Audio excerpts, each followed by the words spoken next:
My name is Nathan Wilson, 32, project manager at Wilson Construction. When I arrived at my sister Rachel's medical school graduation in my new suit that had stretched my budget thin, I felt a mixture of pride and unease. After 8 years of sacrificing $9,000 annually to fund her education, I expected at least some gratitude. Instead, at her celebration dinner, Rachel looked me dead in the eyes and said, "Your job is done. You shouldn't be here." My mother Patricia nodded, adding, "You don't know your place," before laughing with her husband. I just smiled and left. But when they returned home, their smiles quickly disappeared. Before I dive into this story, drop a comment letting me know where you're watching from, hit that like button, and subscribe to see more stories about family dynamics and standing up for yourself. Growing up in Portland, we were what most would call a typical middle-class family.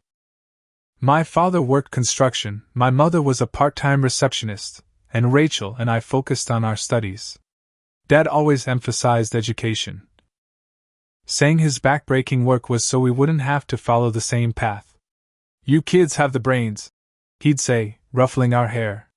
"Use them." I was 17 and Rachel 15 when everything changed. Dad fell from the 5th floor of a construction site when safety protocols weren't followed. The company paid a settlement, but the money wasn't nearly enough to sustain us long term. I watched my mother spiral into depression, barely able to maintain her part-time job. A year later, she met Harold Mitchell at a community support group for widows and widowers. Harold worked in insurance, lived in a nice house in the suburbs, and seemed financially stable. Within 8 months, they were married. Initially, I was relieved someone could help shoulder the burden of supporting our family. Harold wasn't cruel, but he was distant. He made it clear from the beginning that while he was willing to provide a roof over our heads, he considered Rachel and me nearly adults who should be preparing to make our own way in the world.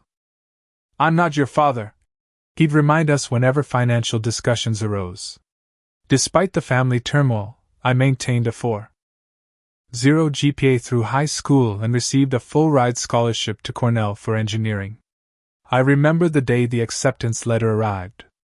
Dad would have been so proud.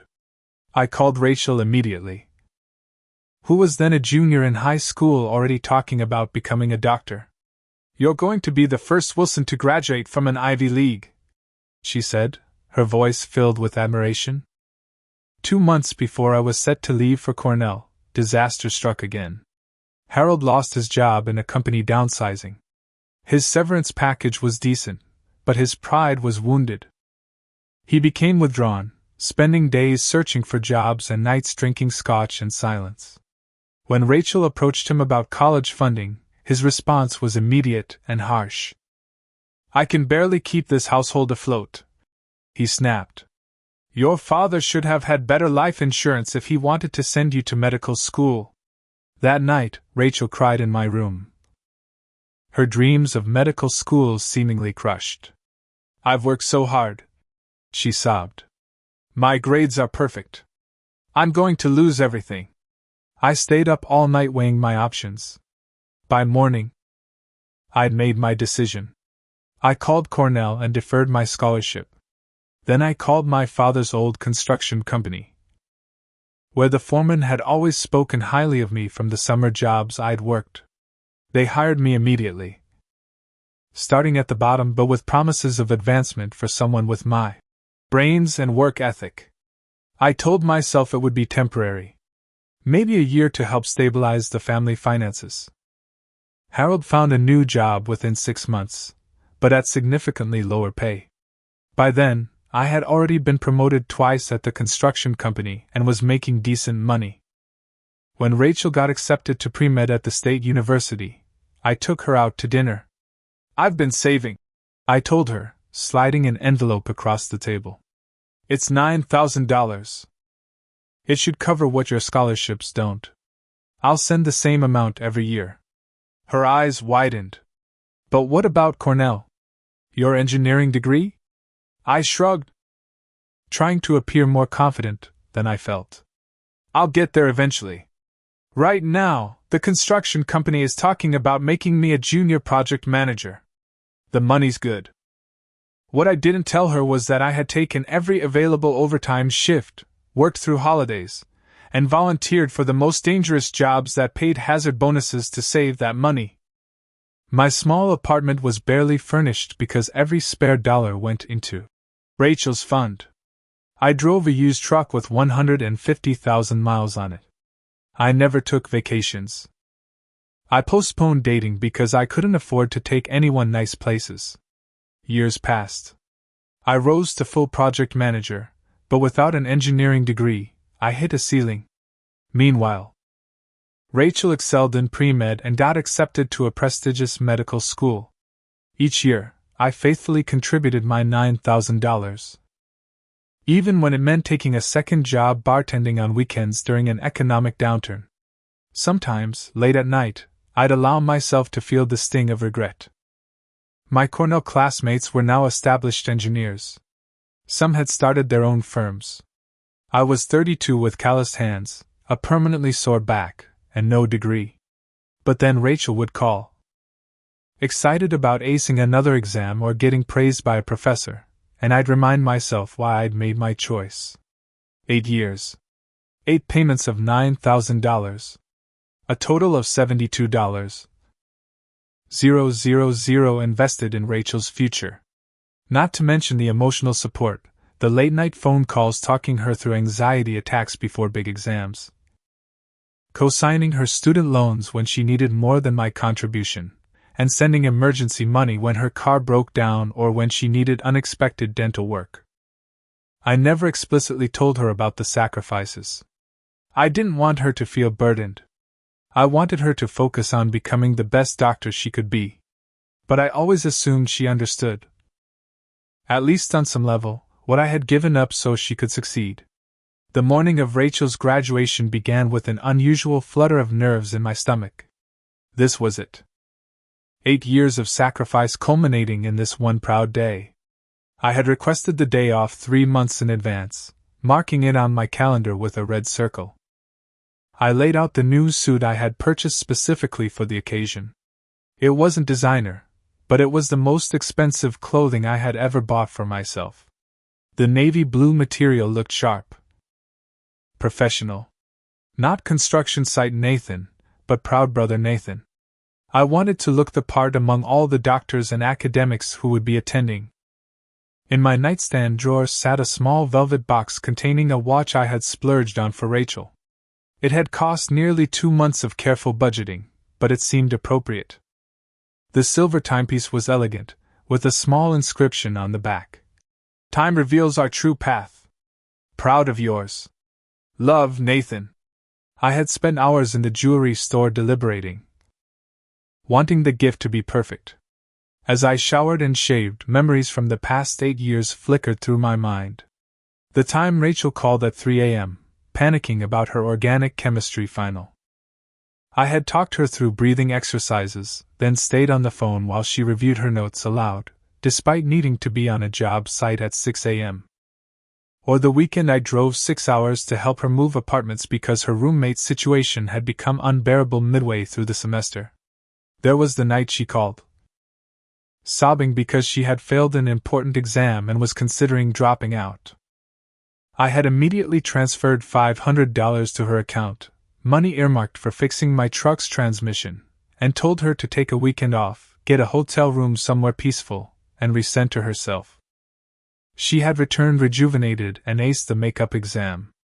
I remembered co-signing her student loans, knowing that my credit score was putting my own financial future at risk if anything went wrong. The loan officer had looked doubtful when reviewing my construction income, but had ultimately approved the paperwork after seeing my perfect payment history on everything from my truck to my rent. My phone buzzed with a text from my mother.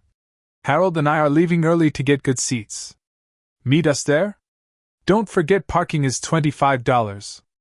I texted back a quick confirmation, trying not to dwell on the fact that she hadn't offered to save me a seat, or that $25 for parking hadn't been mentioned before. I had budgeted carefully for this weekend, but unexpected expenses always created anxiety. My girlfriend Caitlin called as I was adjusting my tie. We had been dating for only 6 months. But she understood more than most how important today was to me. You nervous?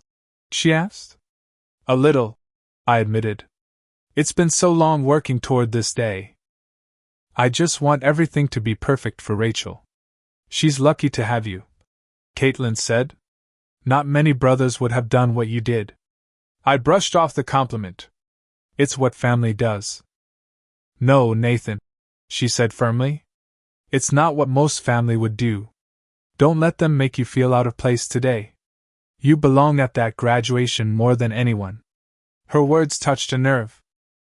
Despite my excitement, I had been harboring a nagging worry about fitting in with Rachel's new world. In recent years, her calls had become less frequent. When we did talk, she spoke a language of medical terminology and hospital politics I couldn't understand. She referenced colleagues and professors whose names blurred together in my mind. Thanks, I said simply. I should get going. Don't want to hit traffic. The drive to the university took nearly an hour. As I approached the campus, the buildings grew more impressive, stone structures with columns and ivy. Nothing like the community college where I had taken a few night classes before the demands of supporting Rachel made even that impossible. Students in caps and gowns milled about, laughing and taking photos. Parents carried flowers and balloons. I clutched the small gift bag containing Rachel's watch and took a deep breath. Today wasn't about me feeling out of place. It was about celebrating Rachel's achievement, our achievement, in a way. Today, I hoped, she would finally acknowledge all I had given up to get her here. The university campus sprawled before me. Magnificent stone buildings connected by tree-lined pathways where students in black graduation gowns streamed toward the main auditorium. I parked in the overpriced garage and checked my appearance one last time in the rearview mirror before heading toward the ceremony. The grandeur of the medical school was intimidating. Bronze plaques displayed the names of donors who had contributed millions. Portraits of distinguished alumni in white coats lined the hallways, their accomplishments listed beneath in gold lettering. I felt increasingly aware of my calloused hands and the suit that, despite being the most expensive I'd ever owned, clearly wasn't tailored like those worn by other attendees. Following the crowd, I entered the massive auditorium where rows of seats faced a stage adorned with the university's crest. I scanned the sea of faces, looking for my mother and Harold. After several minutes of searching, I spotted them near the front, seated among a group of well-dressed people I didn't recognize. Harold was engaged in animated conversation with a silver-haired man wearing what appeared to be a Rolex. Nathan, my mother acknowledged coolly as I approached. We saved you a seat. She gestured to an empty chair while barely making eye contact. Harold nodded briefly in my direction before continuing his conversation. I caught fragments about a golf course membership and a recent trip to the Cayman Islands. These are some of Harold's colleagues from his new firm, my mother explained, though I hadn't asked. Dr. and Mrs. Whitman, the Taylors and the Hendersons. She made no effort to introduce me to any of them. Before the ceremony began, I managed to find Rachel in the gathering area for graduates. She looked different, more polished and confident in her cap and gown, with subtle makeup enhancing her features. For a moment, I saw my little sister again, and my chest swelled with pride. You made it, she said, glancing at her watch. The group of fellow graduates surrounding her paused their conversation to look at me. Wouldn't miss it, I replied, moving in for a hug. She accepted it briefly before stepping back. I need to line up soon, she said. Did you find Mom and Harold? Yes, they're seated with Harold's colleagues. Good. I should get going. We'll catch up at dinner. And with that, she rejoined her friends, leaving me standing alone. The ceremony itself was everything one would expect from a prestigious medical school graduation. The dean spoke about the noble calling of medicine, the years of sacrifice and dedication. I couldn't help but feel each word applied as much to me as to the graduates. When Rachel's name was called, I stood and applauded louder than anyone, though my mother tugged at my sleeve to sit down. "It's not appropriate to cheer so loudly," she whispered sharply. "This isn't a sporting event." During the reception that followed, I stood awkwardly at the periphery of conversations. Harold had somehow positioned himself central to a group that included Rachel and several faculty members. I overheard him speaking about supporting Rachel through the challenges, and how our family always prioritized education. I drifted closer, hoping to be included, when a tall, well-groomed man approached Rachel and slipped his arm around her waist. "You must be the brother," he said, extending his hand toward me. "I'm Marcus, Rachel's boyfriend." This was news to me. Rachel had mentioned dating someone a few months ago, but had shared no details. "Nathan," I replied, shaking his hand. "Nice to meet you." "Marcus is starting his residency in neurosurgery at Mass General," Rachel added quickly.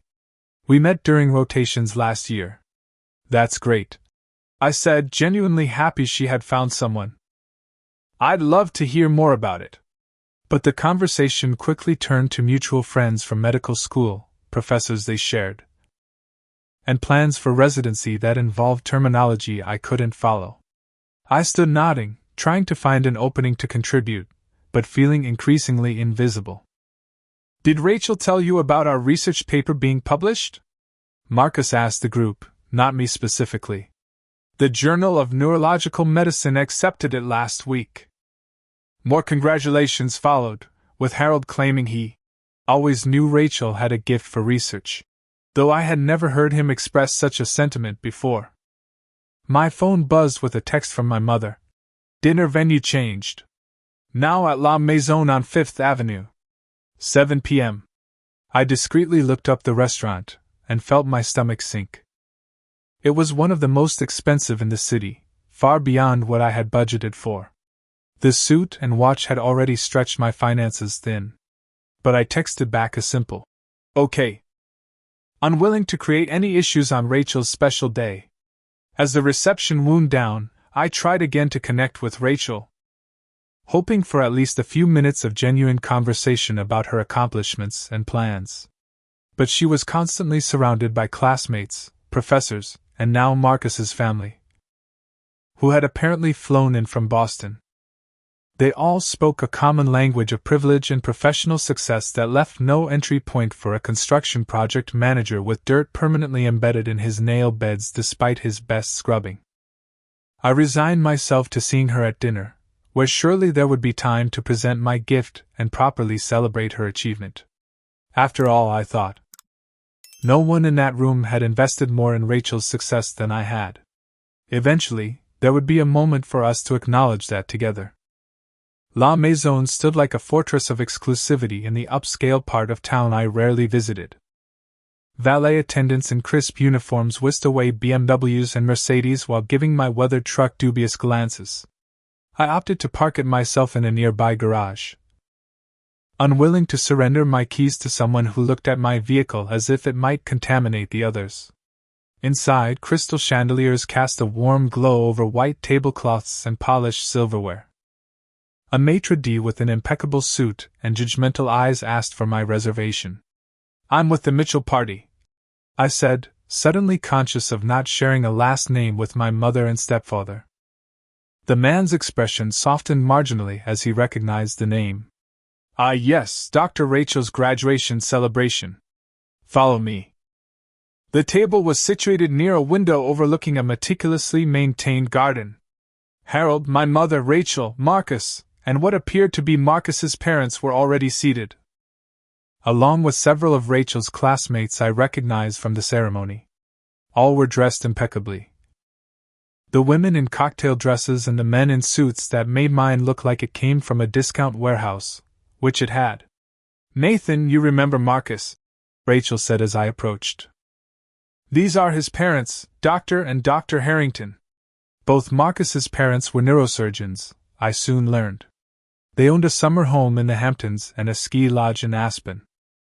Their conversation flowed effortlessly through topics of hospital politics, recent medical breakthroughs, and the merits of various residency programs. Harold inserted himself smoothly, mentioning golf outings with hospital administrators and charitable galas he'd attended. "And what do you do, Nathan?" Marcus's mother eventually asked during a lull. The total would have wiped out my remaining budget for the month anyway. As coffee was served, I finally asked about the beach house plans. "So, about this weekend celebration. What time should I arrive on Saturday?" A sudden awkward silence fell over the table. Rachel exchanged glances with my mother.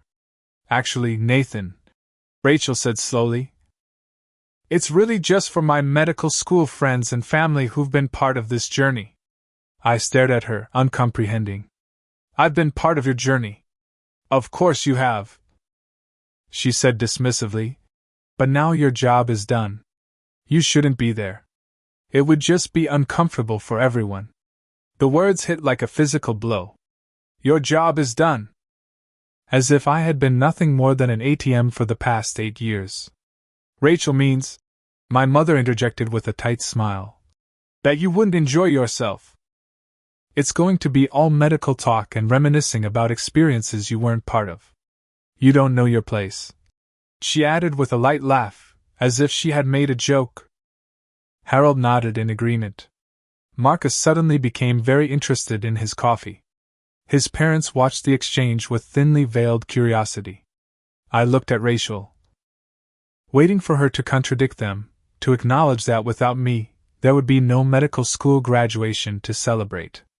But she merely gave me a tight smile that didn't reach her eyes. In that moment, something inside me shifted. 8 years of sacrifices, of putting my dreams on hold, of working my body to exhaustion flashed through my mind. And for what? To be dismissed as an embarrassment at the finish line? Yet outwardly, I maintained my composure. I smiled, stood up, and placed my napkin beside my half-finished coffee. "Congratulations again, Rachel. I'm proud of what you've accomplished." My voice was steady despite the storm raging within. "I hope the beach weekend is everything you hoped for." Without waiting for a response, I walked out of the restaurant into the cool evening air, my dignity intact but my heart in pieces. The drive home passed in a blur. Traffic lights changed, other cars moved around me. But I operated on autopilot, my mind replaying Rachel's words over and over. "Your job is done. You shouldn't be here." 8 years of sacrifice dismissed in a single sentence. I pulled into the parking lot of my apartment building, a modest complex on the outskirts of town where rent was reasonable and neighbors minded their own business. The contrast between this place and the world Rachel now inhabited had never felt more stark. My phone had been buzzing with calls from Caitlin, but I wasn't ready to talk. When I finally parked, I texted her. "Made it home. Need some time. Call tomorrow?" Inside my apartment, the silence was deafening. I loosened my tie and sank onto my couch, a second-hand piece I'd picked up from a colleague who was moving. Most of my furniture had similar origins. Nothing matched, nothing was new. But it had always been enough because my priorities lay elsewhere.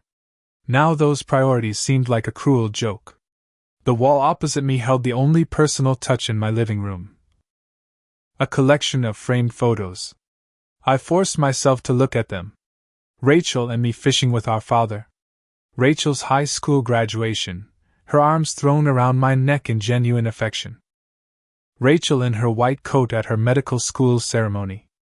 I stood and moved closer to the photos, studying them as if they might contain some explanation for how we had arrived at this point. When had the shift happened? When had I transformed from beloved brother to embarrassing obligation? A notification from my banking app reminded me that my monthly automatic transfer to Rachel's account was scheduled for tomorrow. The final one I had planned to coincide with her graduation. $9,000. Same as always. I opened the app and stared at the pending transaction. In the bedroom, I pulled out the bottom drawer of my dresser where I kept important documents. Among them was a folder labeled Rachel. Inside were receipts, bank statements, and a spreadsheet detailing every dollar I had contributed to her education over the years. $72,000 in direct payments. Thousands more in emergency funds, co-signed loans, and other expenses. I had never intended to keep such detailed records as a way to hold the money over her head. It had been more about making sure I stayed on track with my budget, ensuring I could meet my commitment to her. But now, looking at the cold, hard numbers, I felt a strange combination of pride and foolishness. My phone rang again. This time it was Travis, my best friend since high school. "How'd it go, man?" he asked when I answered. I gave him the condensed version of the evening's events, ending with my unceremonious departure from the restaurant. "Those ungrateful." Travis didn't finish his sentence, but his anger was palpable. "After everything you've done? Tell me you're cutting her off." "It's not that simple," I said, though a part of me wondered why not. "It is that simple," Travis insisted. "She used you, Nathan. They all did. Your mom, Harold, all of them. They took what they needed and now they're tossing you aside like yesterday's trash." His words stung because they contained an element of truth. But something in me still resisted. "She's my sister, Trav. It's complicated." "What's complicated is how you're going to get your life back on track after putting it on hold for 8 years. He countered. "You could have been an engineer by now. Had your own firm maybe. Instead, you're still living paycheck to paycheck while Dr. Rachel and her neurosurgeon boyfriend plan Mediterranean cruises." We talked for nearly an hour, with Travis arguing passionately for revenge, stopping payments, demanding repayment, even suggesting I make a scene at the beach house, while I mostly listened, unable to commit to any course of action. After we hung up, I found myself drawn back to the Rachel folder. Near the bottom was something I had forgotten. A letter she had written to me her sophomore year of college, when she was struggling with organic chemistry and considering changing her major. "Nathan," it read, "I don't know if I can do this. It's so hard, and I feel like I'm drowning. The only thing keeping me going is knowing how much you've sacrificed to give me this chance. I promise I won't let you down. Someday I'll make it all worth it, I swear. I love you more than you know. You're not just my brother, you're my hero." The paper was stained with what I had always assumed were her tears. Reading it now, my own eyes welled up. Where was that Rachel? When had she been replaced by the stranger who had dismissed me tonight? I stayed up most of the night, alternating between anger, hurt, and a strange sense of liberation. By dawn, I had made 2 decisions. First, I would not be canceling the final $9,000 transfer. I had made a commitment, and I would see it through. Second, I would not be begging for inclusion in the beach weekend celebration. If my presence was unwanted, I would respect that, but on my terms, not theirs. What I hadn't decided was what came next. Did I simply walk away from Rachel and my mother, accepting that our paths had diverged too significantly to maintain meaningful relationships? Or was there a way to establish new boundaries that respected my contributions and their acknowledgment of them? As sunlight began filtering through my blinds, I realized that for the first time in 8 years, I was truly free to choose my own path. The weight of obligation had been lifted, not in the way I had expected, but lifted nonetheless. And with that realization came a sense of possibility that had long been absent from my life. Monday morning arrived with unusual clarity. After calling in sick to work, something I rarely did, I made an appointment with my bank for 10 a.m. I showered, dressed in clean work clothes rather than my usual construction site attire, and gathered the folder containing all of Rachel's financial documents. At the bank, I met with Mr. Daniels, a loan officer I had worked with previously. "I need to discuss my financial situation," I explained. Specifically, some co-signed student loans and my own educational prospects. Mr. Daniels reviewed the documents I presented, his eyebrows rising slightly at the accumulated amounts. "These are substantial contributions to your sister's education," he noted. "And you say these were gifts, not loans?" "That's what I need to clarify," I replied. They were never explicitly defined as either. I'd like to understand my options. He explained that without written agreements, the money would legally be considered gifts. However, he suggested I consult with a lawyer to explore potential recourse under family support agreements. My next stop was the office of Patricia Hernandez, a lawyer Travis had recommended. Her straightforward approach was exactly what I needed. Family financial matters are complicated, she said after reviewing my documents. But you have meticulous records, which helps.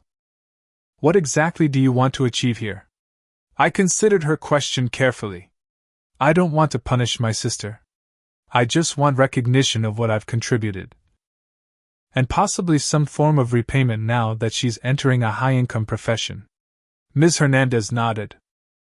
We can draft a letter outlining the financial support you've provided and propose a reasonable repayment plan. Not as a legal demand, but as a starting point for discussion. She quoted her fee, which I paid without hesitation, another first for me, investing in my own interests rather than Rachel's. By early afternoon, I was sitting in Lawrence Miller's office at Wilson Construction. Lawrence had been my boss for 6 years and had always spoken highly of my work ethic and problem-solving abilities. Nathan, he greeted me warmly. What's so urgent it couldn't wait until tomorrow? I want to discuss the company's tuition assistance program, I said. Specifically, for engineering degrees. Lawrence's expression shifted to one of interest. I've been hoping you'd bring this up for years. You're wasted as a project manager, and you know it. You should be designing these buildings, not just making sure they get built according to someone else's plans. He pulled out a folder. He had apparently anticipated this conversation long before I had, and showed me the details of the company's educational support program. They would cover 75% of tuition for relevant degrees, with a service commitment of 2 years post-graduation. The evening program at State would take you about 3 years, Lawrence said. With your experience, you could be working as a junior engineer for us while you complete the degree. For the first time in years, I felt a surge of genuine excitement about my own future. I left with application materials and Lawrence's enthusiastic endorsement. Back at my apartment, I drafted an email to Rachel. No accusations, no emotional language, just facts. Rachel, congratulations again on your graduation. I've attached a document summarizing my financial contributions to your education over the past 8 years, totaling $72,000 in direct payments plus co-signed loans. Now that you're beginning your career, I would like to discuss a repayment plan. This isn't about family obligation but about investment in your future, which has now come to fruition. I'm about to begin my own educational journey and would appreciate the same support you received. Let me know when you're available to discuss this further. Nathan. I attached the spreadsheet detailing every payment, then hit send before I could second-guess myself. The response was faster than I anticipated. Within an hour, my doorbell rang. Through the peephole, I could see Rachel, my mother, and Harold standing in the hallway. I opened the door but didn't invite them in immediately. This is unexpected. What the hell is this? Rachel thrust her phone in my face, my email displayed on the screen. You're billing me? Your own sister? I'd rather discuss this calmly, I said, stepping aside to let them enter. Would you like to sit down? They filed into my living room, taking in the modest surroundings with poorly disguised disdain. My mother perched on the edge of the couch as if afraid it might soil her designer slacks. Nathan, this is ridiculous, she began. Family doesn't keep score with money. Apparently family doesn't include me in celebrations either, I countered, surprised by my own calmness. Or acknowledge sacrifices made over 8 years. Harold cleared his throat. Look, son. I'm not your son, I interrupted. You made that very clear when you refused to help Rachel with school and I had to step in. Rachel's face flushed. I never asked you to give up your life for me. That was your choice. Yes, it was my choice, I agreed. Just like it's my choice now to ask for recognition of that investment.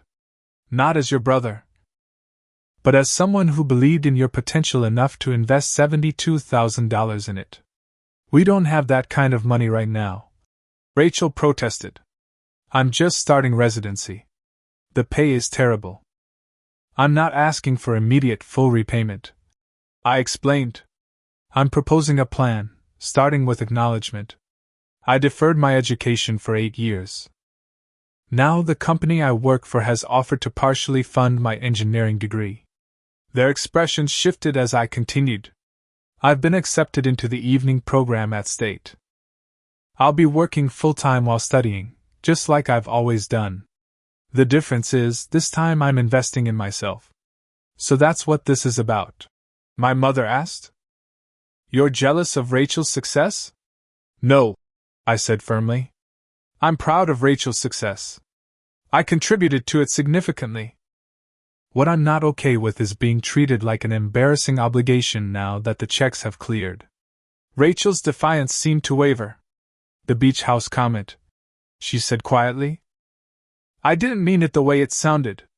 You meant exactly what you said, I replied. My job was done. I didn't belong there. Mom agreed that I didn't know my place. Harold nodded along. Marcus watched in silence. No one contradicted any of it. I moved to my desk and retrieved the folder with all the documentation. This is every payment, every emergency transfer, every loan I co-signed.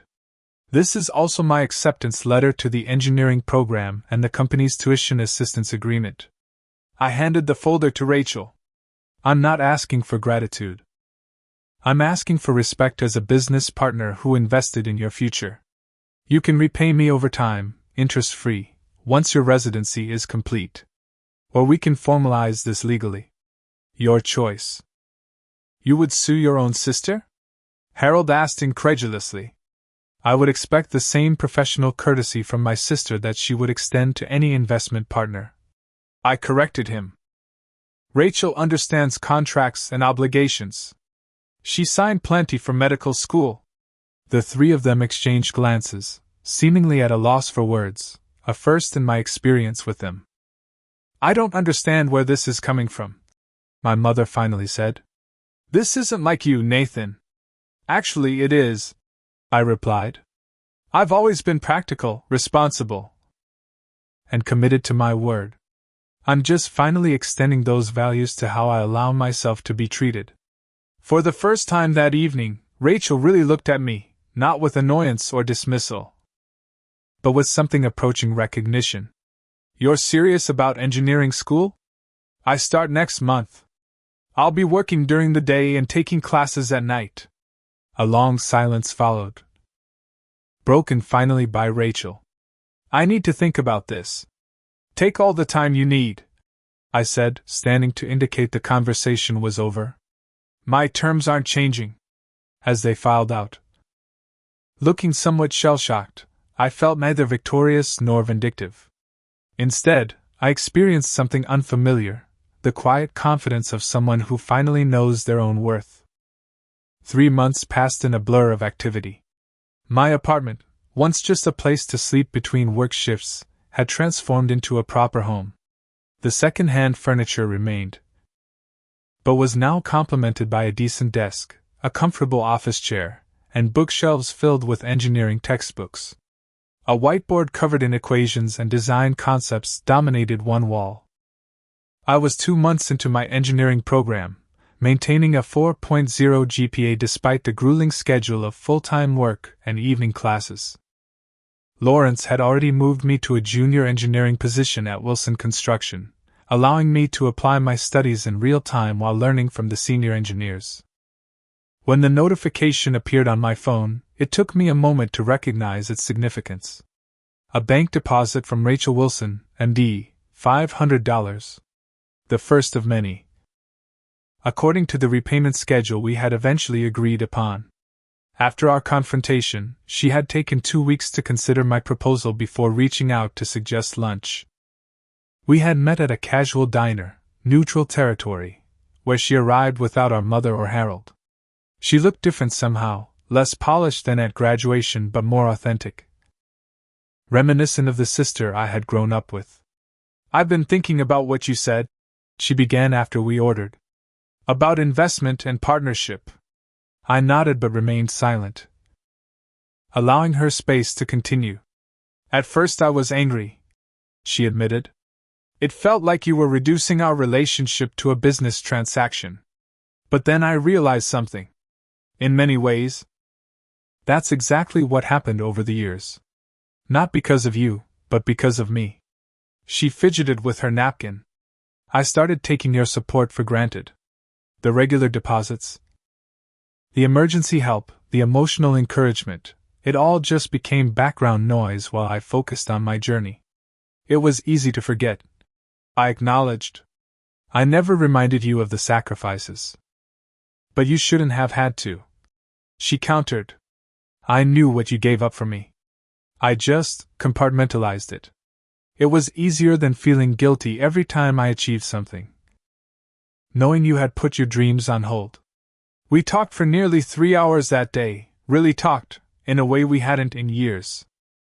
I explained how being dismissed at her graduation had forced me to reevaluate everything. She confessed that her behavior had been influenced by insecurity, fear that her accomplishments would always be seen as the result of my sacrifice rather than her own merit. "I can repay the money," she said as we prepared to leave. "But I'm not sure I can ever repay what it actually cost you. I don't want repayment for that," I told her. "I just want recognition that we both contributed to your success, in different ways. And maybe some support as I finally pursue my own path." The memory of that conversation brought a smile to my face as I confirmed the deposit. Rachel had kept her word, not just financially but in rebuilding our relationship on more equal footing. She had even started referring potential clients to Wilson Construction, creating networking opportunities that benefited both the company and my growing engineering expertise. My mother had been slower to come around. Our relationship remained strained, with occasional awkward phone calls that skirted around the core issues.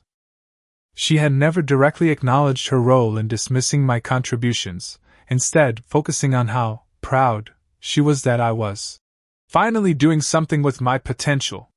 2 weeks ago, she had called with an olive branch of sorts, an invitation to Sunday dinner, just the family. I had accepted cautiously, and the evening had been surprisingly pleasant. Harold remained somewhat distant but respectful. My mother had actually asked thoughtful questions about my engineering program. Small steps, but movement in the right direction. A knock at my door interrupted my reflections. Caitlin entered using the key I had given her, carrying takeout and a bottle of wine. "Celebration dinner," she announced, setting the food on the coffee table. "Travis is on his way too." "What are we celebrating?"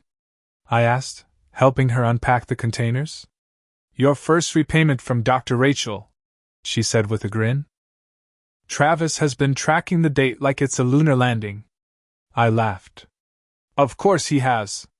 Travis arrived minutes later, bearing dessert and his characteristic enthusiasm. "The prodigal sister finally pays up. How does it feel to be on the receiving end for once?" "It's not about the money," I said, though we all knew that wasn't entirely true. "It's about the acknowledgment." Over dinner, we talked about my classes, Caitlin's recent promotion, and Travis's new motorcycle. Normal conversation. Normal life, something I had put on hold for nearly a decade. "I have news," I said during a lull. "I've been accepted to the accelerated summer program at the engineering school. If I complete it successfully, I can finish my degree in 2 years instead of 3. Congratulations and toasts followed, with Travis insisting we needed proper champagne instead of wine. As he ran out to the store, Caitlin moved closer to me on the couch. "You seem different these days," she observed. "Lighter somehow." I considered her words. "I think I finally understand something my father used to say. He told me that sometimes the heaviest burdens we carry are the ones we pick up voluntarily and convince ourselves we can't put down." "And you put down your burden?" Not exactly, I replied. I just recognized that it was always my choice to carry it, not my obligation. Once I understood that, I could choose differently. Travis returned with champagne, and we continued our celebration. Later, after my friends had left, I found myself drawn to the wall of photos. The collection had grown. No. Alongside the images of Rachel and my family, there were new additions, me and my Wilson Construction hard hat reviewing blueprints with Lawrence, Caitlin and me hiking in the mountains. My entire engineering study group celebrating after acing a particularly difficult exam. A new life, built on my own terms. My phone buzzed with an email notification. Rachel again. But not about money this time. She had attached a letter she'd written, a real, handwritten letter she had scanned, expressing in detail how my support had made her dream possible. Not just financially, but emotionally and practically. The final paragraph read, "I don't think I ever truly understood the magnitude of what you gave me until I had to face you that day in your apartment. I saw in your eyes not resentment for the sacrifices, but hurt at the lack of acknowledgment. I'm sorry it took me so long to recognize that you weren't just my ATM or emergency contact, you were my foundation. As you build your own dreams now, know that I'll be your foundation too. In whatever way you need. Your journey is just beginning, and this time, you won't walk it alone."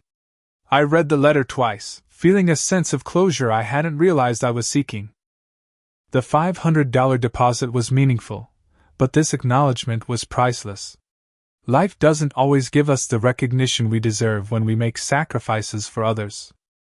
Sometimes people take without giving back, or forget the hands that lifted them up. But I've learned that our worth isn't determined by others' acknowledgement of it. It's in knowing ourselves, valuing our contributions, and being willing to establish boundaries that protect that value. I started this journey funding someone else's dream. I'm ending it by finally pursuing my own. And that, perhaps, is the greatest return on investment of all. So I asked you, have you ever made sacrifices for someone who didn't appreciate them? How did you handle it? Did you walk away? Or find a way to reset the relationship on healthier terms? Share your experiences in the comments below. And if this story resonated with you, please hit that like button and subscribe to hear more stories about finding self-worth and standing up for yourself. Thank you for listening to my journey. And remember, sometimes the best revenge isn't getting even, it's getting better.